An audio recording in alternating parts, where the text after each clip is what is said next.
La fête de football à la fête de fin d'année, il n'y a qu'un pas à franchir. Le personnel et le bureau du Conseil économique et social du Gabon ont donc présenté leurs vœux de nouvel an au président de cette institution, Paul Biya-Rumba. La cérémonie s'est déroulée au siège du CS à Libreville. Reportage Frédéric Alogo-Issessa et Idriss Mungal.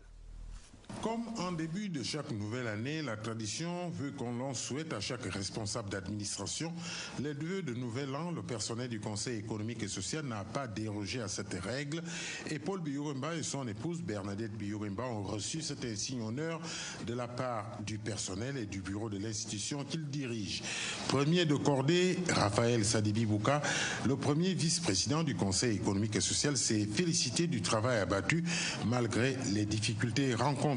En dépit des moyens limités, le Conseil économique et social a pu remplir consciencieusement ses missions constitutionnelles.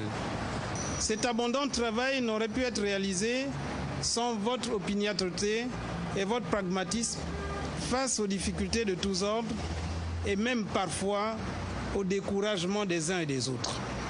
C'est le lieu de vous présenter nos respectueuses félicitations pour cette exemplarité, cette hauteur d'esprit et votre sens du devoir. Au nom de l'administration centrale, le secrétaire général, tout en marquant sa satisfaction pour les actions menées en faveur du renforcement des capacités de service, a invité le personnel au respect des règles de déontologie administrative.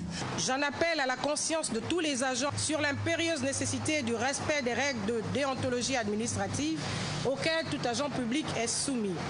Que l'année qui commence soit pour vous et chacun d'entre vous une année de grandes réalisations individuelles et collectives. Répondant aux vœux estimés par le premier vice-président et le secrétaire général, le président du Conseil économique et social s'est d'abord félicité de la collaboration qui a prévalu entre les différentes institutions et a par ailleurs émis l'ambition de faire du CES un laboratoire d'idées. En ce qui me concerne, et que je souhaiterais que les conseillers membres et le personnel partagent avec moi, est que, entre autres, le Conseil économique et social soit un véritable laboratoire d'idées, une passerelle forte entre les propositions contenues dans les études et les différents textes, lois, décrets, arrêtés, décisions, que notre Conseil soit un véritable lieu d'évaluation entre le prévu et le réalisé, que notre Conseil soit un site de projection au plan national et international à travers les avis et les recommandations que nous formulons. Le président du Conseil économique et social a lancé un appel à la collaboration de tous pour que le travail effectué profite à tous les Gabonais.